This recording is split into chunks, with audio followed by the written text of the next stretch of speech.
Salut Internet, oui tu ne rêves pas, on est bien en face cam parce que pour la vidéo d'aujourd'hui, on a la chance d'être en partenariat avec le musée de la Libération de Paris, musée du Général Leclerc, musée Jean Moulin. Et en plus, il n'y a personne aujourd'hui, on a vraiment le musée juste pour nous. Et ça tombe super bien parce que c'est clairement l'endroit parfait pour vous parler de 7 héros connus et moins connus qui ont marqué la résistance et la libération pendant la Seconde Guerre mondiale. Et voilà, ça fait un moment qu'on n'a pas parlé de ce thème sur la chaîne, alors c'est parti, on perd pas plus de temps.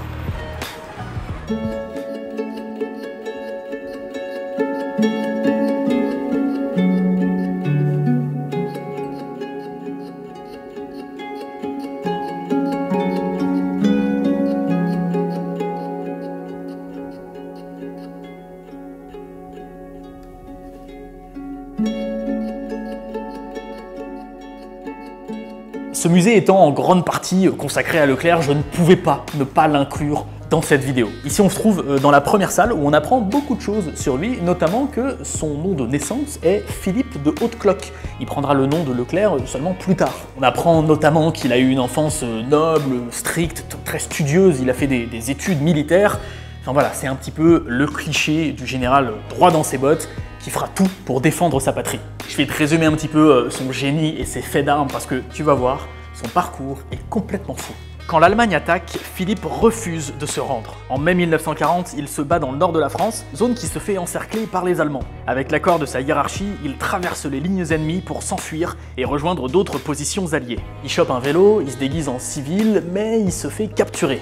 Interrogé par l'officier allemand, il ment si bien qu'il le libère. Et puis suite à ça, il retourne au combat, il participe à une bataille où il est malheureusement blessé à la tête. Puis il traverse l'Espagne, il arrive au Portugal, il embarque pour Londres où il rencontre De Gaulle qui l'envoie en Afrique. Faut savoir qu'en 1940, Félix Éboué, un Guyanais gouverneur du Tchad, rallie les colonies françaises d'Afrique équatoriale à la France libre. C'est de là que tout part. Leclerc est nommé colonel et mène ses hommes contre les troupes italiennes d'Afrique du Nord. Avec très peu de soldats, il fait le siège du fort de Koufra en Libye. Ce stratège n'a qu'un seul canon qu'il déplace en permanence pour faire croire qu'il y en a beaucoup plus. Les Italiens sont persuadés qu'ils font face à une énorme armée et capitulent. C'est la première victoire des Français libres. D'ailleurs, une salle au musée raconte ces événements.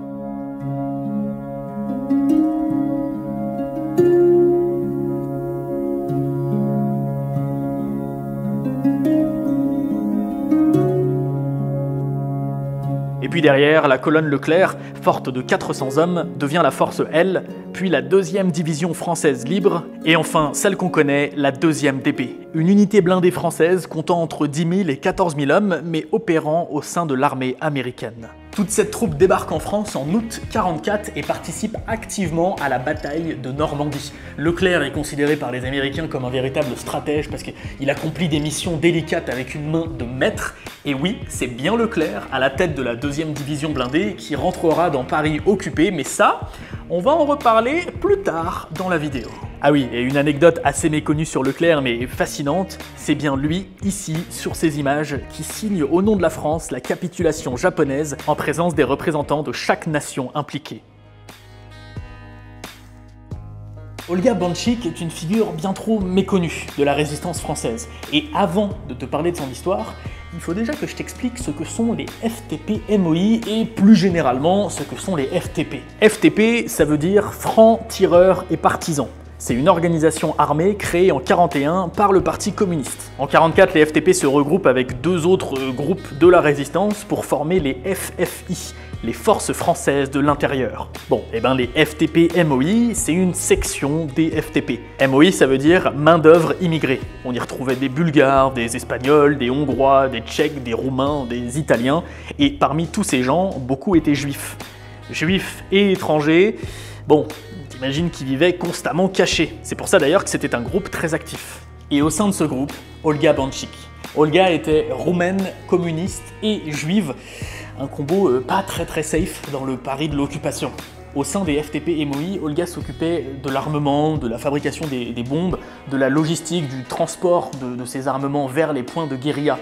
Je sais pas si tu t'imagines un petit peu la dangerosité de ce poste. Dès que le groupe préparait une attaque, Olga devait se rendre sur les lieux avec les armes et attendre la fin de l'attaque pour récupérer les armes, parce qu'il n'en avait pas beaucoup à l'époque. Et on parle pas de 2 ou 3 opérations par an. On estime qu'Olga aurait participé à plus de 100 actes de guérilla en moins de 2 ans. Je Je vous laisse faire le calcul.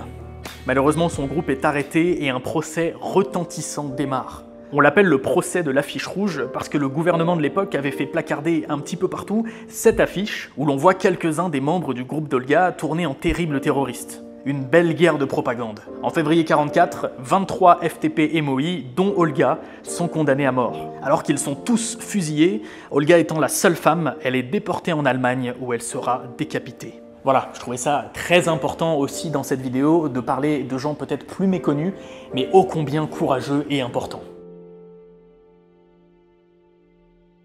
Comme Leclerc, je connaissais évidemment Jean Moulin, je savais qu'il avait joué un rôle important pendant la guerre, mais plus que ça, et pas vraiment. Et je m'en veux parce que son histoire est vraiment fascinante. Au début de la guerre, Jean est préfet d'Eure-et-Loir. En juin 1940, il se fait arrêter par les Allemands parce qu'il refuse de leur obéir. Parce que ces derniers veulent absolument qu'il signe un document officiel disant que des tirailleurs sénégalais ont commis des atrocités alors que pas du tout. Il tient tellement à l'honneur de la France que pendant sa détention, il essaye de se suicider en se tranchant la gorge.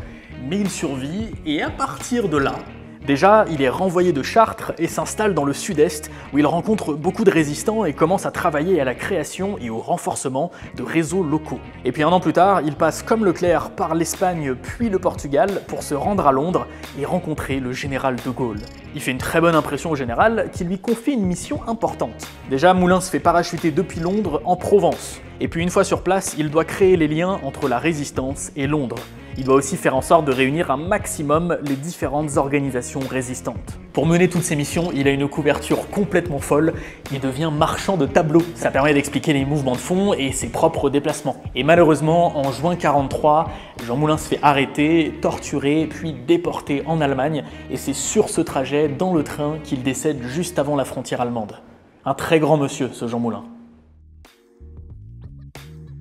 Dans la culture populaire, Leclerc est le premier à être rentré dans Paris. Et c'est vrai, c'est bien la 2e DB, la première armée, qui a pénétré dans la capitale. Mais dans la pratique, c'est un petit peu différent. Dès le 10 août 1944, c'est le début des grèves à Paris.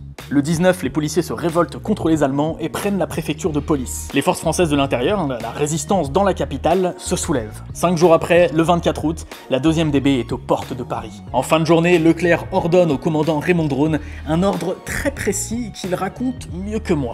Filez droit sur Paris, il faut entrer à Paris, ne vous occupez pas de ce qu'il y a à droite et à gauche, passez par où vous voudrez, il faut que vous alliez dire aux Parisiens que la division est là, qu'elle va arriver demain matin.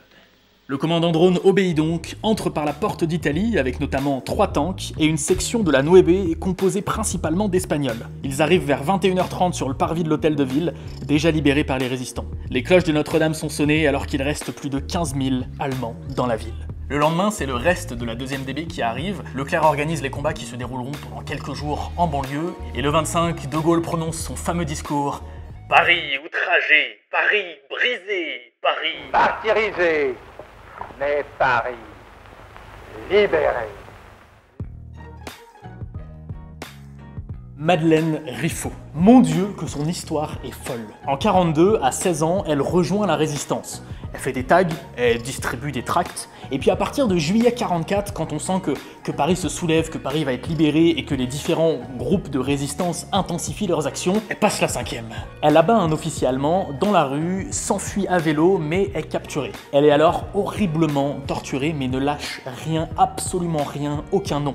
Un jeune garçon est alors torturé en face d'elle pour qu'elle craque, mais non. Elle est alors condamnée à mort, mais évite le peloton d'exécution et se retrouve en route pour la déportation. Dans le train, plusieurs femmes la poussent en dehors du wagon pour qu'elle s'échappe. Bon, malheureusement, elle est recapturée et finalement libérée dans un échange de prisonniers. Dans la nuit du 23 août, alors que les combats pour libérer Paris font rage, elle part en mission avec seulement 3 résistants sous ses ordres, direction un train allemand rempli de renforts, caché dans un tunnel à côté des buttes de Chaumont. Sur place, il lance des fumigènes, des grenades, et puis aidé par quelques habitants du quartier, c'est pas moins de 80 Allemands qui sont capturés. Ce soir-là, Madeleine fête ses 20 ans et c'est clairement une héroïne qui mériterait d'être bien plus connue de nos jours.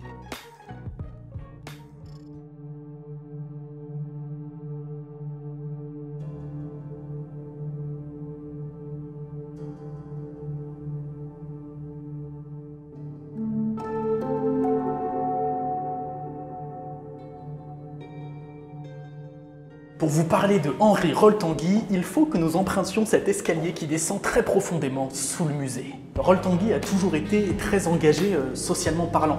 Il bosse dans des usines où il est responsable syndical et pendant son service militaire, il se forme aux armes et aux arts du combat. Pendant la guerre, il participe au combat mais est rapidement démobilisé et rejoint Paris. Il organise des actions de résistance au sein du Parti communiste avant de rejoindre les FFI, les Forces françaises de l'intérieur. Pendant la libération de Paris, il est colonel-chef régional du FFI de la région parisienne, c'est-à-dire qu'il coordonne le FFI dans la capitale. Mais est-ce que tu sais d'où il coordonnait ses troupes ? Mais oui, le musée se trouve juste au-dessus du bunker d'où opérait l'état-major des FFI de la région, c'est un truc de dingue. Et je vous le rappelle quand même, le musée de la Libération de Paris est gratuit. C'est fou de se dire qu'on a toute cette histoire nationale accessible gratuitement pour tout le monde. On y va. Le colonel Roll, à son poste de commandement, dictait ses ordres. 2. Les itinéraires et leurs fréquences seront calculés.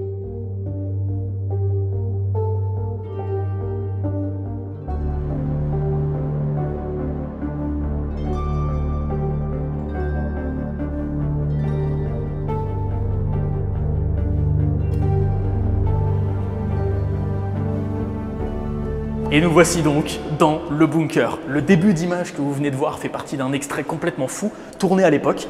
Comme je vous l'ai dit en intro, c'est Lina qui a la gentillesse de nous laisser l'utiliser. Et c'est top de voir à quoi ressemblait cet endroit pendant la libération de Paris. Mais le musée propose une façon encore plus cool de découvrir cet endroit grâce à ça. C'est un casque de réalité mixte qui, une fois mis sur ta tête, te permet d'interagir avec des reconstitutions visuelles. Il y a des espèces d'hologrammes. Tu vas voir, c'est super cool.